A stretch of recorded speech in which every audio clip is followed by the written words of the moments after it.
irmãos. Amém. Amém. Sempre uma satisfação estar aqui na Igreja Resgate Vida. Alguns já esqueceram de mim, então faz tempo que eu não venho, né?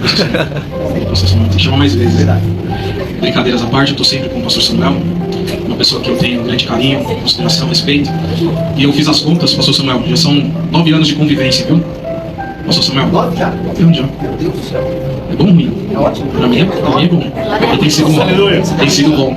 E, enfim, é um prazer estar aqui. Trago também a saudação dos meus pastores, pastor Cardoso, pastor Sueli. E é verdade, sim, lá nós temos esse hábito de conversar antes de sair. E graças a Deus temos tido até o momento apoio e incentivo para isso. Queridos irmãos, eu quero meditar nesta noite no livro de 2 Crônicas, capítulo 7, verso 14. E meditando nessa palavra, eu quero ir com bastante calma nessa noite. Eu não sei muito bem o tempo que eu tenho. Qualquer coisa, o pastor Samuel corta o microfone. Mas eu quero ir com bastante calma nessa noite, para que você venha meditar na segunda, na terça, na quarta, na quinta, na sexta, no sábado. Quero que você se alimente dessa palavra toda essa semana. 2 Crônicas 7,14.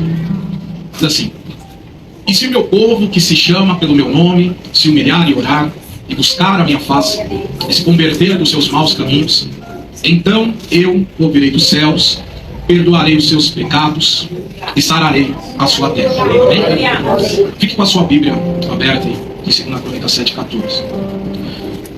Primeira coisa que a gente tem que entender: esse livro de crônicas, que segundo a tradição rabínica, a cultura judaica, vai dizer que foi escrito por Esdras.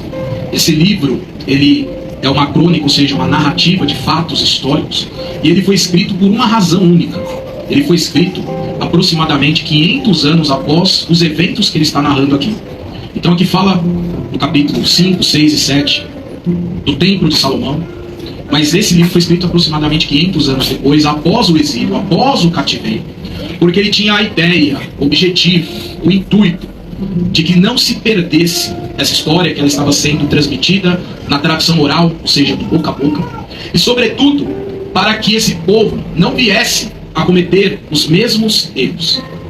Tem um escritor, pensador chamado Edmund Burke, que ele diz o seguinte: um povo que não conhece a sua história está fadado a repeti-la.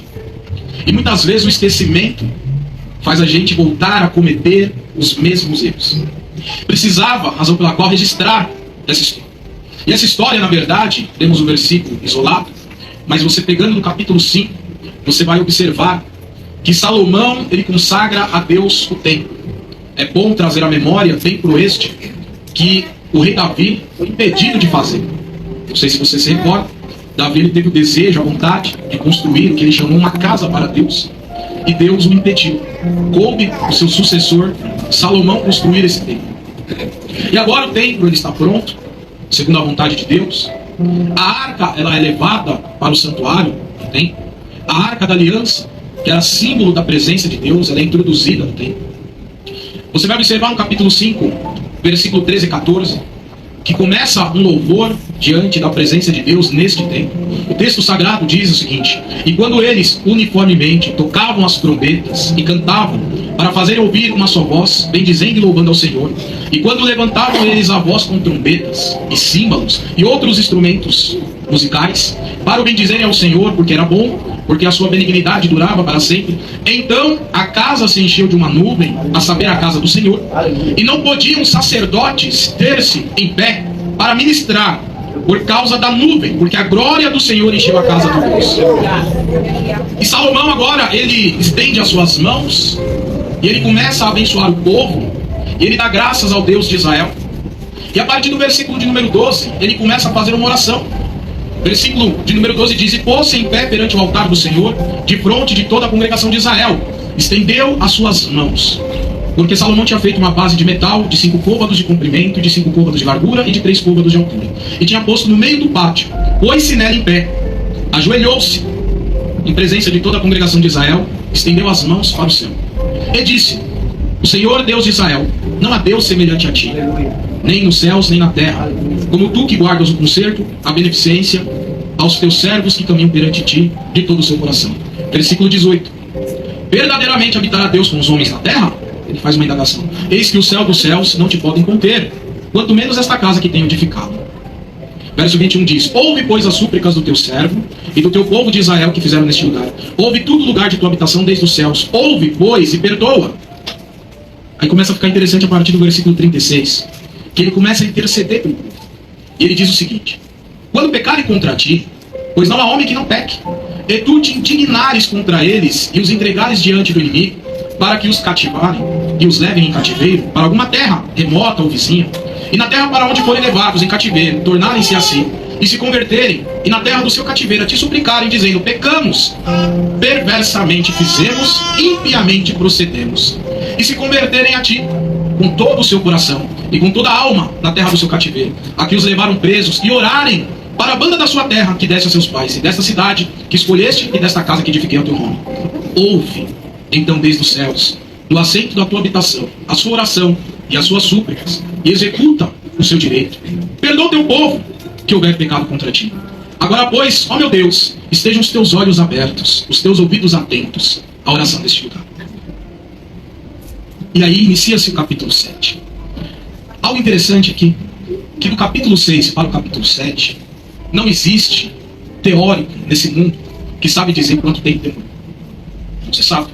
Talvez passaram-se anos, talvez passaram-se meses, talvez passaram-se dias. Mas aí, a partir do verso 11, Deus aparece a Salomão pela segunda vez e faz promessas. Ele responde à oração do capítulo 6. E o versículo 11 diz: assim Salomão acabou a casa do Senhor, a casa do rei, tudo quanto Salomão intentou fazer na casa do Senhor e na sua casa, prosperamente o efetuou. E o Senhor apareceu de noite a Salomão e disse: ouvi tua oração e escolhi para mim este lugar, para a casa de sacrifício.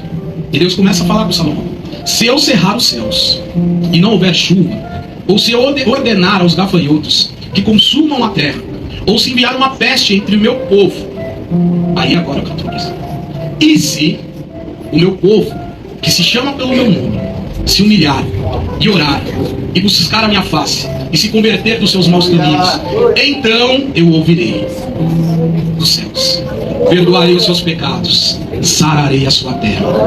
Agora estão abertos os meus olhos e atentos os meus ouvidos à oração deste lugar. Deus, ele está dando a fórmula. Ele está dizendo: olha, quando tudo estiver complicado, quando não houver prosperidade, se não tem chuva, não tem fruto da terra, se não tem fruto da terra, não tem alimentos. Ele está dizendo: existe uma saída. E é nessa saída que eu gostaria de meditar rapidamente, poucos minutos com vocês nessa noite. E o texto de verso 14, ele inicia: e se o meu povo. Na gramática da língua portuguesa, meu trata-se de um pronome de posse, né? Pronome possessivo. O versículo ele já inicia aqui, faz parte da resposta que Deus deu ao rei Salomão, mas ele já inicia aqui dizendo que o povo de Israel, o povo do Senhor, era dele, meu povo. Nessa noite você tem que entender: se de fato você está em Cristo, se de fato você está no centro da vontade de Deus, você não pertence mais a si mesmo. É por isso que o Evangelho de nosso Senhor e Salvador Jesus Cristo, ele diz que aquele que quer vir após a mim, renuncia-se a si mesmo, toma a sua cruz e siga-me. Quando ele fala renuncia-se a si mesmo, o Evangelho está querendo dizer que a minha vontade, ela não prevalece mais, que o meu desejo, ele não prevalece mais, que eu não faço mais o que eu quero fazer, que eu não faço mais as escolhas que eu quero fazer, que eu não tomo mais as decisões que eu quero tomar, porque eu tenho um dono. E é isso que o cronista está dizendo: se o meu povo.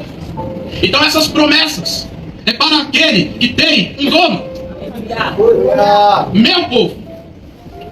A promessa foi feita nesse contexto diretamente a Israel. Povo, Israel escolhido, povo de Deus, na promessa feita a Abraão. Gênesis 17 e 16. Mas essa promessa, ela se estende até nós. Ela chega até nós. Essa promessa, ela chega até nós quando você vê aqui, ó, primeira carta de Pedro, capítulo 2, verso 9, diz assim: mas vós sois a geração eleita, o sacerdócio real, a nação santa, o povo todo seu, para que proclameis as grandezas daquele que vos chamou das trevas para a sua maravilhosa luz. Vós que em outro tempo éreis, não povo, mas agora sois povo de Deus. Vós que não haveis alcançado misericórdia, mas agora tendes alcançado. A igreja pertence a Cristo. A sua vida pertence a Deus. Mas acontece que esse povo de Israel tinha essa promessa sobre a sua vida, mas não obedeceram. As palavras do Senhor a Salomão apontavam para o futuro, não muito distante. Após a morte do grande rei Salomão, o povo de Deus ele entrou por caminhos tortuosos, caminhos sombrios, brigas, desavenças, competições. O povo que era um se dividiu em reino do norte e reino do sul. Agora é um povo dividido, agora é uma casa dividida. Entregaram-se aos ídolos, às abominações, às imoralidades. Deus lhe enviou profetas, não aceitaram, rejeitaram todos. E o que Deus fez? Juízo sobre o povo. O Senhor trouxe sobre Israel a espada da Síria. O Senhor trouxe sobre o reino do sul a espada dos caldeus. Então observe o que estamos pregando nessa noite. Deus ele tem promessa para a sua vida. Deus ele tem promessa para a minha vida. Mas é como diz Deuteronômio capítulo 28. As promessas estão condicionadas à obediência. Não se engane. Este povo é o mesmo povo que no capítulo 5, durante o louvor, a nuvem da glória de Deus desceu sobre o templo. É o mesmo povo. Porque o louvor atrai a glória de Deus, mas a obediência que conduz o povo pelos caminhos de Deus. É obediência. Somos o povo do Senhor. Isso deve despertar em cada um de nós nessa noite uma profunda responsabilidade. Nós nessa noite nós temos que refletir a maneira como a gente fala, a maneira como a gente anda, a maneira como a gente pensa, a maneira como a gente age. Porque hoje o evangelho no Brasil, ele está um evangelho gourmetizado. Você tem um evangelho para cada tipo de pessoa. Você tem um evangelho para cada tipo de pensamento, para cada tipo de ideologia. Até ideologias políticas, você tem evangelho alinhado a um lado e alinhado a outro. Porém, o verdadeiro evangelho, ele é o evangelho de submissão. Ele é o evangelho de que você não recebe Jesus apenas como seu Salvador. É muito fácil você receber Jesus como Salvador, mas você recebe no verdadeiro evangelho um Jesus que ele é Senhor. E como Senhor, automaticamente nós nos colocamos na condição de servos. E como servos, automaticamente nós devemos nos colocar na condição de obediência, debaixo e subordinado à palavra de Deus. Não tem jeitinho brasileiro. Não adianta nós frequentarmos uma casa de oração na igreja, nós batemos cartão, nós agirmos no estereótipo, na aparência, como servos de Cristo, mas Deus, que é sabedor e conhecedor de todas as coisas, Ele conhece as intenções do nosso coração, Ele conhece o nosso pensamento. Se nós, nessa noite, tivéssemos a oportunidade de Deus colocar num telão somente as coisas que você pensou durante essa semana, você sairia daqui alegre ou envergonhado? Só os seus pensamentos, só o que você pensou essa semana. O pastor Samuel não sabe. Talvez o seu cônjuge não sabe, mas Deus sabe. Então é sobre isso, é sobre nós trazermos essa responsabilidade. Somos povo do Senhor, comprado pelo precioso sangue de Cristo, para andarmos em santidade diante de Deus. Santidade não é perfeição, mas é progressão, é separação, é saber que eu estou me separando para Deus. Paulo, apóstolo, ele diz, primeira carta aos Tessalonicenses, capítulo 4, verso 7. Pois Deus não nos chamou para imundícia, mas em santificação. Segunda carta de Paulo a Timóteo, capítulo 2, verso 19. Aparte-se da injustiça todo aquele que pronuncia o nome do Senhor. Você tem que estar alicerçado de acordo com a palavra de Deus. Deus disse a Salomão, se o meu povo, o ser é condicional. É uma condição. O ser implica que você tem a escolha. Você tem o livre-arbítrio. Notai bem essa partícula C. Ela indica, em primeiro lugar, a possibilidade desse povo, inclusive, de se afastar. Mas em segundo lugar, esse C aponta também para um caminho de retorno a Deus. Aponta também, seja qual for a distância em que nós estamos de Deus, podemos retornar. C aqui expressa a voluntariedade da nossa parte. O quão longe você está de Deus? Responda para si. Eu acho interessante que muitas igrejas, elas têm virado clube social em que as pessoas elas vão, porque elas vão desfrutar de um momento de fraternidade entre amigos e colegas. Outras igrejas têm se tornado um ambiente de entretenimento, aonde a igreja, ela de repente substitui um teatro ou substitui um cinema.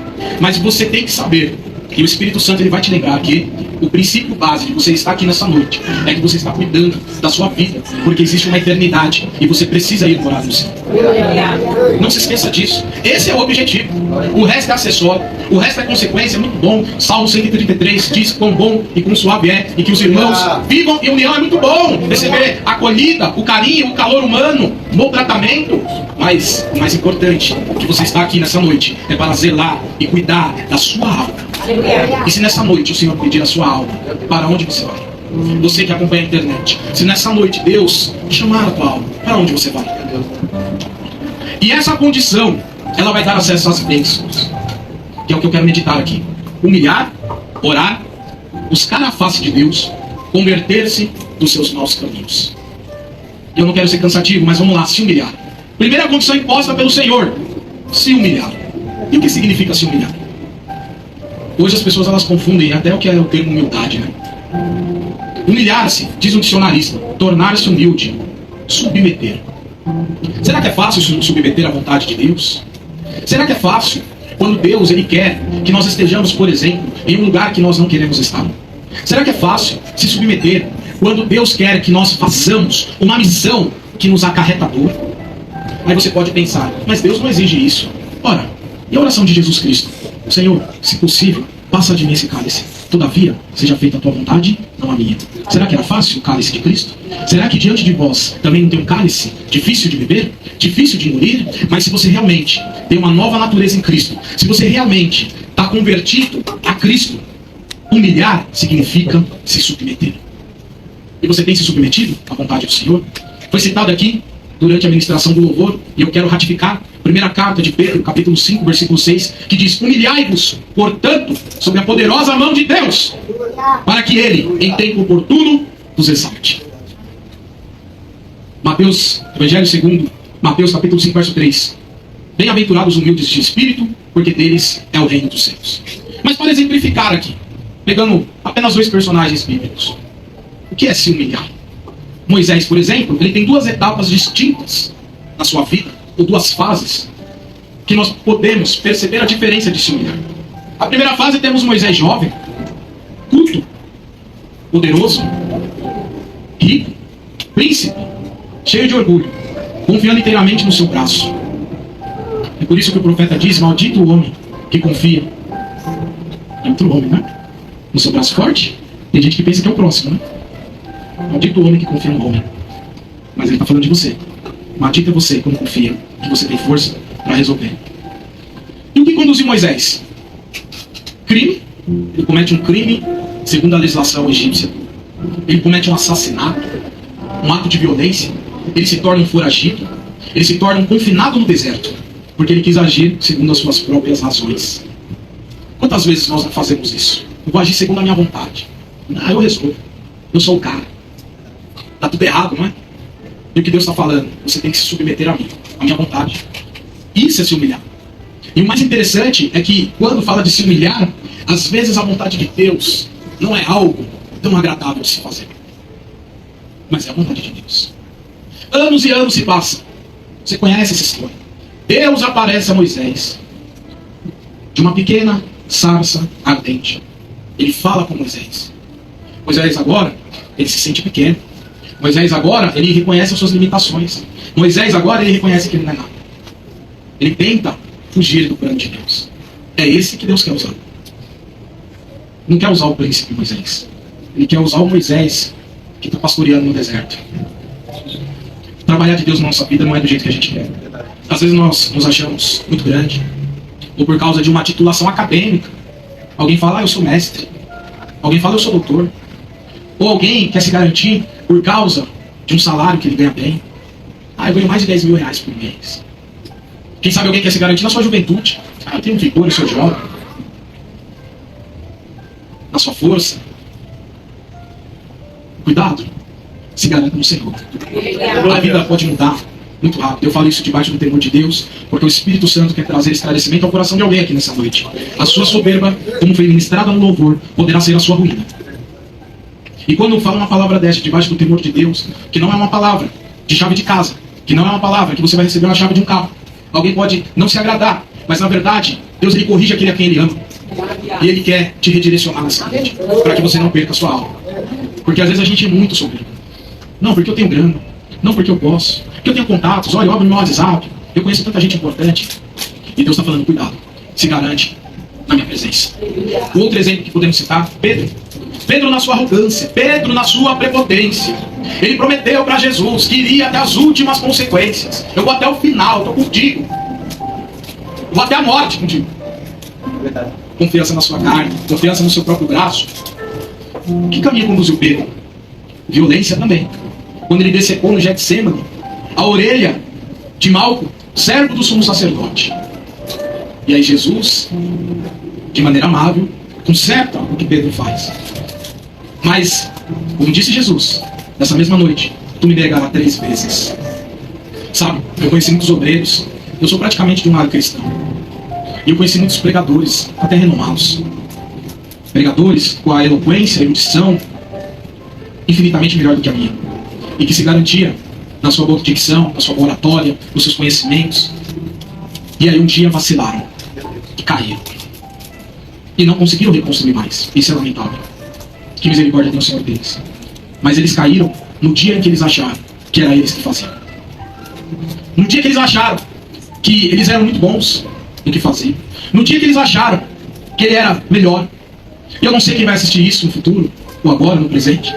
Mas é um alerta aos pregadores do Evangelho, dessa casa e de quem for assistir depois. Cuidado, nós não somos nada.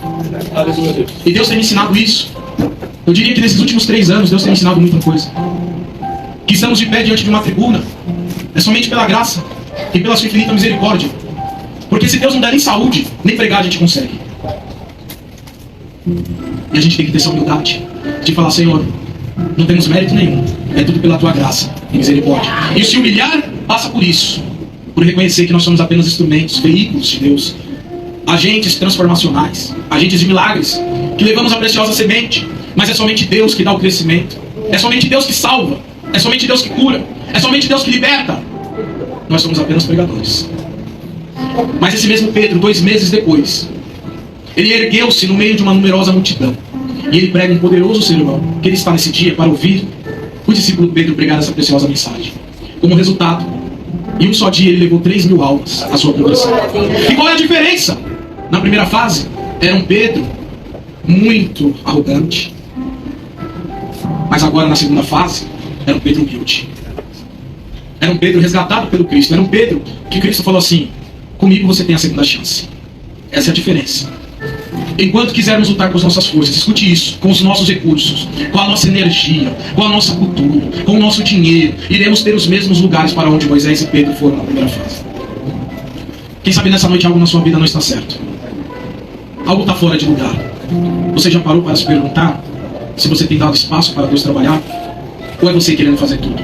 Ou é você querendo resolver tudo? Com a sua sabedoria, com a sua inteligência, com a sua energia, com o seu dinheiro?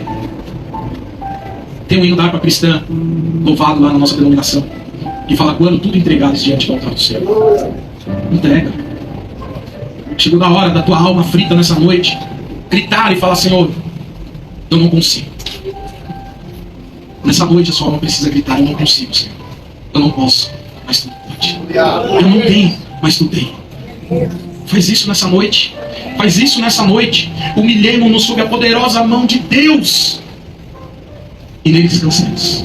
Ele tudo fará por nós, para a glória do teu santo nome, porque a sua vontade é boa, perfeita e agradável. Mas o texto ele continua aqui, e orar. Irmãos, a arma mais poderosa do crente é orar. A mais poderosa arma que Deus colocou nas mãos do homem, tanto para a sua vida espiritual, como para o avanço do reino do Senhor, é a oração. Mas é interessante que a vida do crente, a vida de oração hoje está comparada àquele deserto lá, aquele vale de ossos secos, da visão do profeta Ezequiel. Está comparado a isso. É assim que anda a maior parte dos crentes nas igrejas. Vale de ossos secos. Não ora. Deixa eu te falar uma coisa.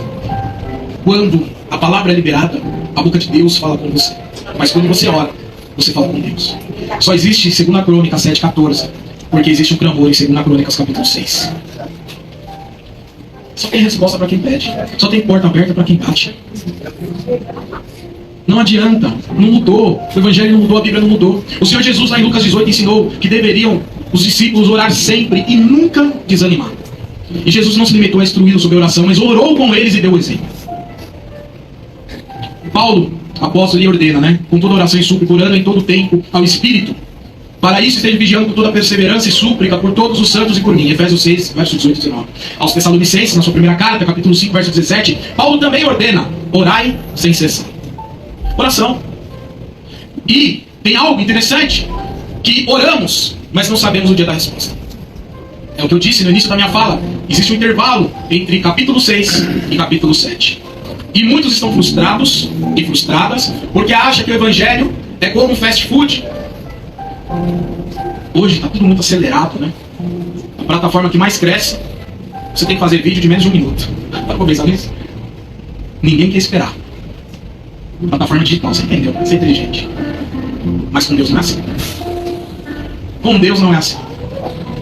Ele é o mesmo Deus que prometeu para Abraão que ele seria pai de uma grande multidão, mas abençoou ele com 99 anos de idade. Deus não tem essa pressa que você tem, não. E aí alguém desfalece na oração. Mas eu oro tanto, não acontece nada. Não é no seu tempo. É no tempo de Deus, é o Kairos. Não é no seu tempo. Mas fique firme na oração. Temos que orar e prevalecer em oração. Outra coisa sobre oração: orar com deliberação, ou seja, firmeza. Jesus instruindo os seus discípulos: ficar em Jerusalém até que sejais revestidos do alto. Qual é o ensino? Orai até que tenha resposta. Não receber a resposta ainda, continue em oração. Continua buscando, continua perseverando em oração. E o texto continua: buscar a minha face. O que significa buscar a face? Buscar a minha face, isso corresponde a buscar o meu rosto, a minha pessoa, a minha presença. Significará então buscar o próprio Deus, colocar Deus em primeiro lugar sobre todas as coisas, como algo mais importante.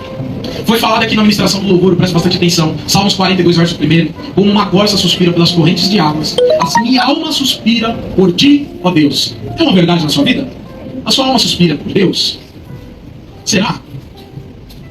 Quanto tempo você passa na rede social e quanto tempo você passa em oração? Por exemplo, quanto tempo você vai maratonar uma série e quanto tempo você passa na casa do Senhor?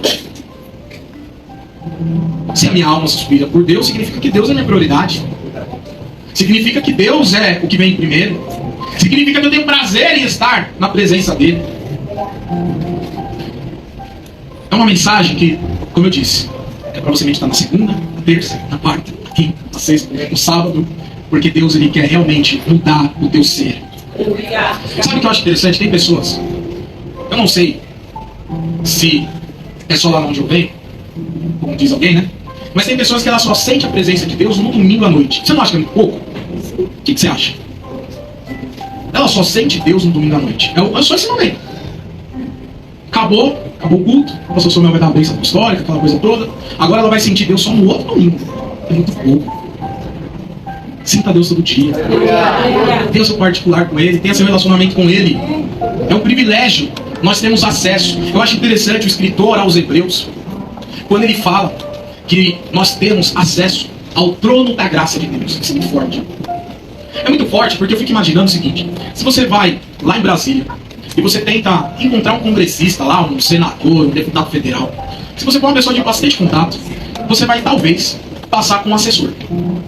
Dependendo do seu network, de repente o assessor, o deputado, o parlamentar, ele vai te atender lá no gabinete e você consegue ter acesso. Mas o Deus Todo-Poderoso, ele está dizendo: olha, fecha a porta do teu quarto, me busca. E aí o escritor aos Hebreus está dizendo: olha, você entra em audiência direto diante do trono da graça. E como foi sua última audiência, hein? Irmãos, isso é sério. A gente pode ir para todo lado pedindo ajuda de todo mundo. E da pessoa mais importante, que pode nos socorrer, às vezes a gente não apresentou diante dele. A Bíblia ela afirma categoricamente, né? Romanos 3:23, todos pecaram e separados estão da graça de Deus. E o caminho de volta? É o arrependimento através da oração. Aí eu te pergunto, a gente está falando de oração, né? De buscar a face. E vamos entrar em converter os seus maus caminhos. Quando foi a última vez que você em oração, você não pediu nada? Só agradeceu ou se humilhou? São coisas diferentes. Quando eu entro diante do altar do Senhor para agradecer, tributar a Ele toda a honra, toda a glória, agradecer pelo fôlego de vida, agradecer pelo emprego, agradecer pelo teto que eu moro, agradecer pelo alimento na minha despensa, agradecer pelo alimento na minha geladeira, e também para se humilhar, pedir perdão a Deus pelos meus maus pensamentos. Quando foi a última vez que você fez isso? E já que a gente está falando de relacionamento com Deus, o relacionamento com Deus depende do relacionamento com o próximo. Olha que interessante. Não é isso que Jesus disse? Disse que resume a lei de que maneira? Ama a Deus acima de todas as coisas e ama teu próximo como a ti mesmo. E alguém vai ficar bravo comigo, mas eu acho muito legal. Tem o pai de pet e as mães de pet, né? Aí, geralmente, eles falam, não, porque o meu cachorro é sensacional, ele é melhor do que o ser humano. Não, porque o meu cachorro é isso, porque o meu cachorro é aquilo outro. Se eu prender o meu cachorro no porta-mala, quando eu abrir o porta-mala, ao invés de ele me morder, ele vai lamber minha mão, porque o meu cachorro é... E é tudo isso mesmo, um animal é tudo de bom. Mas o teu próximo não é o teu pet. Sinto te dizer. Aleluia a Deus. É aí que está a dificuldade, né? O teu próximo que Deus está mandando você amar é justamente aquele que te contraria. É justamente aquele que você não é muito chegado. É justamente aquele que você não quer estar por perto. Mas aí Hebreus 12:14 diz assim, o Espírito Santo declara, né? Segui a paz com todos e a santificação, sem a qual ninguém verá o Senhor. Mas é uma decisão. Eu quero que você saia dessa noite com uma decisão. Uma decisão de querer realmente ter um encontro com Cristo. Frequentador de igreja não significa ter tido um encontro com Cristo. Havia uma grande multidão que seguia Jesus. Quem era? Vamos lá. O pastor Samuel já deve ter pregado esse sermão. Primeiro, fariseus. Queria ver Jesus cair numa falha. Estava na multidão. Aonde Jesus ia, o fariseu estava lá. Segundo, enfermos. Estava lá por quê? Queria cura. E aí você vê quando Jesus cura os 10 leprosos, só um voltou para adorar. 9 seguiu o teu caminho. Qual a tua qualidade de pessoa que seguia Jesus? Os famintos. A fama que ele multiplicava pão e peixe se espalhou. Ah, Jesus está por perto, eu estou com fome, eu vou ver se ele me arruma um pão, né? Mas havia também os discípulos. Só que aí que tá. Quando você vê o Evangelho de João, capítulo 6, versículo 66 ao 71, o Evangelho diz que Jesus ele deu um discurso duro, pesado. O mestre pronuncia um discurso daqueles assim de... Queria estar lá para ouvir. O que acontece? A multidão ela se dispersa. Alguém deve ter falado, pô, estou aqui para ouvir isso. Ficaram só os discípulos. E Jesus ele pergunta para os discípulos, quereis vós também retirar-vos? Vocês querem ir embora também? Jesus devia estar bem... Não devia ter dormido bem à noite, né? Quando você acorda meio mal-humorado, Jesus devia estar daquele jeito. Ao que Pedro acode com essa pergunta, para quem iremos nós, se só tu tem palavras de vida eterna? Você percebe que o verdadeiro discípulo, ele está preocupado com a eternidade?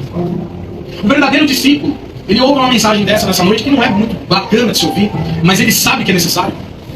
Ele sabe que ele precisa ouvir, porque o evangelho verdadeiro ele é de confronto. Mas nem todos querem ouvir. Quantas e quantas vezes já preguei o evangelho e fui abordado depois? Mas por que você pregou isso? Por que você pregou essa mensagem? Por que você falou dessa forma? Ué, porque o Espírito Santo mandou. Mas a pessoa não quer. Porque haverá tempo, diz a palavra, que colocaram comichões nos seus ouvidos. Já na época dos profetas, os profetas diziam acerca do povo, que era um povo que fazia a circuncisão, que era o pacto que Deus determinou ao patriarca Abraão, mas eram incircuncisos em vossos corações. Já no tempo dos profetas, Deus usa os profetas para dizer que havia um povo que era de dura cerviz, ou seja, cervical, não se curvavam diante de Deus. Não mudou. Voltando aqui ao que Jesus disse, nessa hora os apóstolos fizeram uma escolha. Preferiram Jesus ao conforto sem Jesus. Qual que é a sua escolha nessa noite? O evangelho é desconfortante, o evangelho é desconcertante. O evangelho não é light, como ícones das redes sociais e artistas da televisão querem fazer pensar. O evangelho não é isso. O evangelho verdadeiro não é isso. Buscar a face de Deus significa reconhecer que o Senhor tem todo o poder, toda a força, mas que Ele continua sendo o Senhor. Olha só que interessante. Quando você está na dependência de Deus, o povo de Israel, quando ele saiu da escravidão do Egito, eles estão a caminho do deserto, eles se deparam diante do mar vermelho. Você conhece? Fica encurralado, de frente para o mar. Nas laterais dos montes, a retaguarda do poderoso exército de Faraó com seus carros e cavaleiros. O exército de Faraó iria dizimar o povo. Você já parou para pensar por que Deus operou o livramento que operou? Você parou para pensar nisso? Porque o povo busca a face. Eu acho muito lindo quando Deus ele fala para Moisés: Moisés, por que clamas a mim? Diga ao povo que marche. Mas alguém clama. O povo dependeu inteiramente do Senhor de Deus. O Deus dos impossíveis. Por isso ele realizou o impossível. Irmão, eu não sei qual é a área da sua vida que está travada, mas eu seria responsável de dizer que Deus está mudando a sua vida se você não muda. Eu tô aqui nessa noite para te dizer que nada muda se você não muda. Eu tô aqui nessa noite para te dizer que você precisa fazer um posicionamento no mundo espiritual alinhado de acordo com a palavra de Deus para que as coisas sejam destravadas na sua vida. Eu tô aqui para te dizer que Deus, ele não é igual a fábula do gênio da lâmpada de Aladim, que você vai esfregar a lâmpada e o gênio vai sair da lâmpada e vai lhe conceder 3 desejos. Deus, ele não é assim. Deus é um Deus que ele trabalha para aquele que nele espera, para aquele que nele confia, para aquele que ele é Senhor. Aleluia. Oh, aleluia. Os caras falam que Deus significa reconhecer. Moisés se achava conduzindo o povo de Israel à terra de Canaã. Uma outra passagem também. E eu já estou quase encerrando, tá? Fica tranquilo. Fica tranquilo. E aí eu lembro que Moisés agora ele se depara diante do Monte Horebe. Mas ele subiu aquele monte com as suas próprias pernas. Pagou o preço para ver o rosto de Deus. E às vezes isso a gente não quer pagar. Achei interessante o pastor Samuel falando da vigília. Alguém pode falar, mas por quê? Porque é lindo pagar o preço também. Aí alguém fala, mas Jesus já pagou o preço na cruz. Sim, meu querido, a salvação é um dom gratuito. Paulo apóstolo escreve isso aos Efésios. É imerecida, é graça, de graça. Você não compra a salvação. Mas entenda uma coisa nessa noite. O relacionamento com Deus é intimidade. E não é igual para todo mundo. Pronto, falei. Tem gente que pensa que é igual. Não, não é.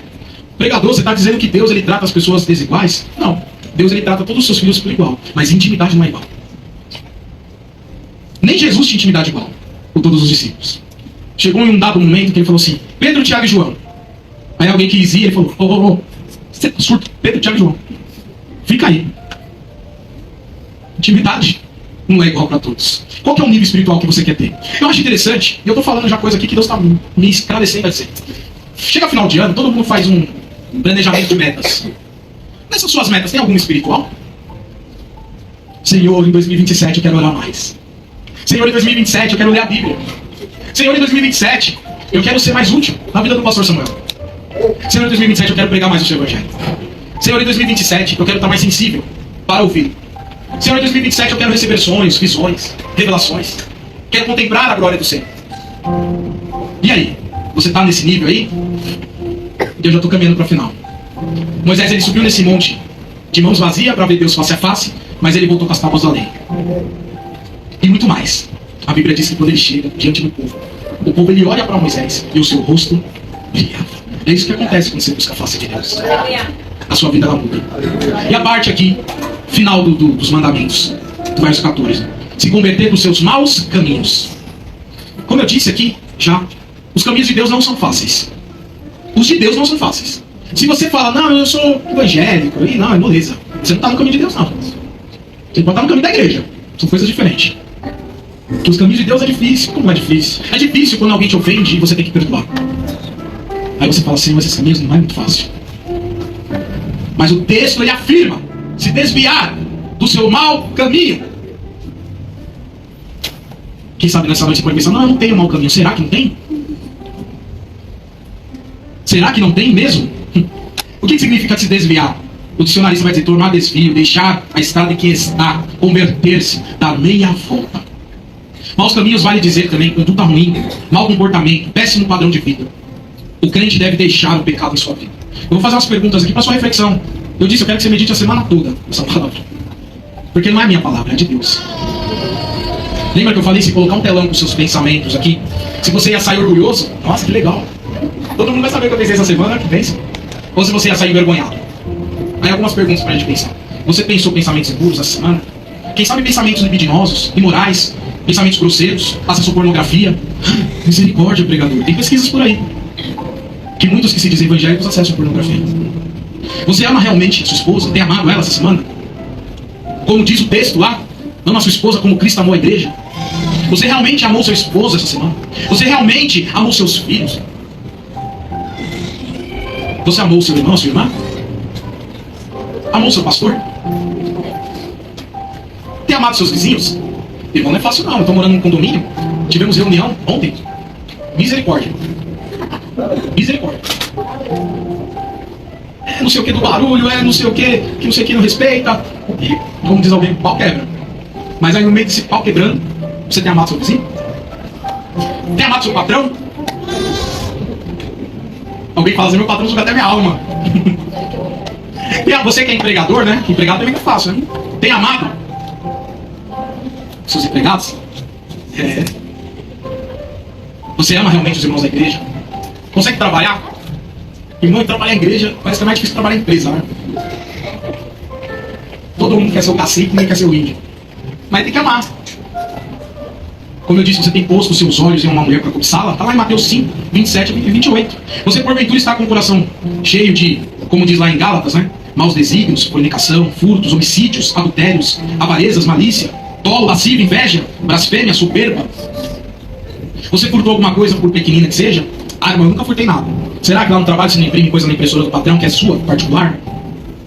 Será que na sua casa não tem um gato lá porque você não quer assinar uma plataforma de streaming porque paga muito caro, aí você paga um aplicativo que libera todas as plataformas de streaming, mas você sabe que ela é pirata, né? Será? Será que lá quando você vai lavrar uma escritura, que você vende um imóvel no cartório, você vendeu o imóvel por 300 mil, mas aí você manda declarar, não coloca só 150? Agora estamos no mês de maio, né? Eu tenho muitos amigos contadores que contam muita história, né? Contador conta história, né? E aí muitos falam pra mim, o crente lá é terrível, hein, meu? O cara quer que eu manipule a declaração de imposto de renda da pessoa física dele. Eu, como assim? Não, porque ele não quer ser tributado pelo governo, então ele quer mentir na declaração. Não, mas o cara não é crente. Irmão, tá sério as coisas. Eu postei um vídeo na minha rede social sobre diplomas falsos. Os que vieram me procurar no privado, pra me atacar, eram pastores que estavam com diplomas de teologia falsificados de escolas que não têm credenciamento do MEC. É o nível da coisa. Aí o cara, você não pode ficar postando esse tipo de vídeo aí e tal. Dá até medo, né? Rapaz, esse pastor é crente mesmo, daqui a pouco vai mandar me matar, né? Mas vê se pode, irmão. O cara quer vender diploma. Aí o curso de teologia, que o básico é 2 anos, o médio é 3, o avançado é 4, ou traduzindo o bacharelado 4, o cara em 6 meses ele já é bacharel. Mas eu vocês aí. Misericórdia. Irmão, só para refletir, você guarda em seu coração a amargura de alguma pessoa? Ah, eu não consigo perdoar. Você tem escolha? Eu acho interessante ter igreja que chega no culto da ceia e fala assim, pastor Samuel, alguém quer confessar um pecado? Tem esse costume em algumas igrejas. Aí a pessoa vem e tal, vacilado e tal, briga com a esposa, sei lá. Aí o pastor pega o microfone e fala assim, os irmãos querem perdoar? Tem escolha? Eu fico olhando assim, você tem que escolher, não vou perdoar. Você guarda no seu coração a amargura contra alguém? Eu vou pegar um gancho. Você tem sido fiel de dizimista? Gancho, pastor Samuel. Tem sido? Você abriga inveja no seu coração? E como você tem usado sua língua? Só pra adorar, né? Só pra adorar, né? Deus conhece lá na roda da mesa, né? Fala, Deus. Só pra adorar, só pra falar bem esse pregador. Então, tem mentido pra sua esposa, pro seu esposo, pros filhos, quem sabe pros pais, pro patrão, ou quem sabe até pro empregado. Eu coloquei algo aqui. Você, jovem senhora, moça, eu acho interessante, algumas igrejas ela tem uma regra de usos e costumes. Eu acho que cada ministério faz aquilo que Deus direcionou, não critico ninguém. Mas o mais importante que eu vejo na Bíblia é o seguinte: devemos ter trajes sóbrios. É isso. Trajes sóbrios, comedidos, discretos, porque até o nosso corpo não é nosso. Tá entendendo, né? Que hoje, de verdade, irmãos, eu tenho um Instagram porque eu sou um trabalhador autônomo. E eu preciso. Mas às vezes desanimo. Falo assim, acho que eu vou desinstalar isso aqui. Não dá. Só que muitas dessas pessoas dizem que são cristãs. Isso que é triste. Nossa. Você usa sua voz para louvar a Deus? Realmente? Deus ele conhece seu coração? Você está adorando a Deus? Ou será que é para se aparecer? Como eu canto bem? Ou será que também, aqui na igreja, é Yeshua, mas lá em casa é deixa a vida me levar? Eu não sei, né?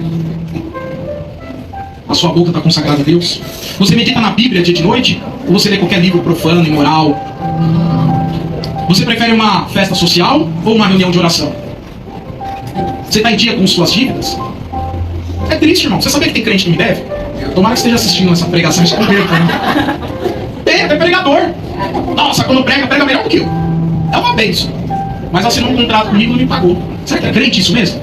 Convertido? Você tem algum ídolo no seu coração? E o que é um ídolo? Algo ou alguém que ocupa um lugar mais especial do que Deus no seu coração. Quem sabe é um parente que você coloca no lugar de Deus. Oh, Jesus. Eu queria pegar outra mensagem, mas foi a que Deus deu. Como você guarda seu domingo? Santificando? Se alegra mesmo em estar na casa do Senhor? Se alegra mesmo em estar aqui? Tem lido a sua Bíblia diariamente? Isso é uma pesquisa de frequência de como as pessoas leem a Bíblia. E se constatou que as pessoas não leem a Bíblia. É igual aquela fábula da pessoa que tinha perdido o óculos. Aí um dia o pastor foi visitar, pediu para ela trazer a Bíblia. E aí quando ela abriu a Bíblia, achou o óculos dentro da Bíblia. Misericórdia, Senhor. Mas é assim. É assim. Como vai ser o testemunho de Cristo na escola, no escritório, na fábrica, no trabalho. Os incrédulos, ou seja, aqueles que não se converteram, eles, pela sua conversa, pelo seu olhar, as suas preferências, suas ideologias, suas atitudes, seu linguajar, eles sabem que você pertence a Cristo. Tem uma frase que diz assim: se você fosse acusado de ser cristão, haveriam provas para te condenar diante de um tribunal? Tem prova para condenar você? Não, ele é cristão e eu tenho prova para provar que ele é cristão. Não, não tem prova nenhuma. Esse cara não age como um cristão. Esse cara não age como um cristão. E eu volto para o início do texto. Se você fizer isso. E é isso que eu quero fechar aqui. É condicional. Se humilhar, orar, buscar a minha face, se converter dos seus maus caminhos, você terá que desviar desses maus caminhos. O erro não está em Deus. O erro não está na Igreja Resgate e Vida. O erro está em mim. Você tem que sair daqui falando isso. O erro está em mim. Não procure em Deus, nem nos irmãos, a desculpa para as coisas na sua vida não estarem dando certo. Atende ao apelo do Senhor nessa noite, enquanto é tempo. Amanhã poderá ser tarde. Se não nos decidimos voltar ao Senhor, abandonando nossos maus caminhos, continuaremos a ser um deserto espiritual. O Senhor, porém, nos ordena: se desvie dos seus maus caminhos. Em nome de Jesus. Eu acho interessante, já estou finalizando aqui. Às vezes as pessoas vêm na igreja. Na minha igreja já aconteceu isso. Participa do culto. Acaba o culto. E a pessoa fala assim: pastor Samuel, eu não senti nada. E a culpa é de quem? Você não sentiu nada e a culpa é de quem? Irmão, consagra a tua vida ao Senhor. Se você já sair da tua casa, se você começar a adoração lá no chuveiro, quando você chegar aqui, pode vir um pregador mais fraquinho. Pode ser o louvor mais fraquinho. Pode ser o músico mais fraquinho. Você vai sentir Deus. O Senhor exigiu do povo que se chama pelo seu nome humilhar, orar, buscar a sua face, se desviar dos seus maus caminhos. Aí, para finalizar, aí o que diz a parte final do versículo? Então, o versículo começa se, mas tem um então. Quando você faz a vontade de Deus, tem um então de Deus na sua vida. O então de Deus é: eu ouvirei dos céus a sua oração. O então de Deus é: eu perdoarei os seus pecados. O então de Deus é: eu sararei a sua terra. Eu prosperarei a tua vida. Glória a Deus. Oh, aleluias. Deus está mais desejoso de nos dar bênçãos do que nós de receber. Mais pronto em ajudar do que nós de sermos ajudados. Então nós temos 3 elementos básicos para você nunca mais esquecer em 2 Crônicas 7,14. Primeiro, tem uma ordem divina. Segundo, tem um dever que você tem que cumprir: obediência. E terceiro, com a obediência tem a bênção. E por que não estamos tendo um avivamento hoje nas igrejas? Pelo menos em algumas. Porque as pessoas não estão prontas para pagar esse preço. Não estão prontas para pagar esse preço, não estão prontas. Todos queremos bênçãos e avivamento. Mas você nessa noite está pronto para pagar o preço? De estar enquadrado segundo a palavra de Deus? Irmãos, Deus, a Bíblia diz que Jesus Cristo é o mesmo ontem, hoje e eternamente. Não mudou. A palavra não mudou. As pessoas estão mudando. Deus me levou num texto, tem 15 dias, sobre Ananias e Safira. Você conhece a história? Mentiram para o Espírito Santo e morreram. Eu preguei esse texto. E uma pessoa falou que, depois do culto, me pegou e falou que eu não posso pregar esse tipo de palavra. Qual é a conclusão que eu chego? Até a palavra as pessoas querem escolher. Ah não, isso é muito confrontativo. Isso não massageia o meu ego. Isso não é agradável aos meus ouvidos. Irmãos, Deus, Ele quer que você vá morar no céu. Essa é a maior promessa de todas. O Deus que derramou o Espírito Santo no Pentecoste, esse é o mesmo Deus que está pronto para derramar o Espírito Santo cada vez mais aqui na Igreja Resgate. Mas esteja disposto, disponível a pagar o preço, para que possa derramar, Deus, as chuvas de bênçãos, chuvas copiosas de um poderoso avivamento, que a Bíblia diz que nos últimos dias que a humanidade experimentará, antes que as trevas terríveis venham sobre esse mundo, pronunciando a volta do nosso Senhor e Salvador Jesus Cristo. A Bíblia diz que haverá um grande avivamento. E vai começar aqui. E vai começar onde tiver um crente fiel, aonde tiver um crente disponível, aonde tiver um crente que fala: fala comigo, Senhor.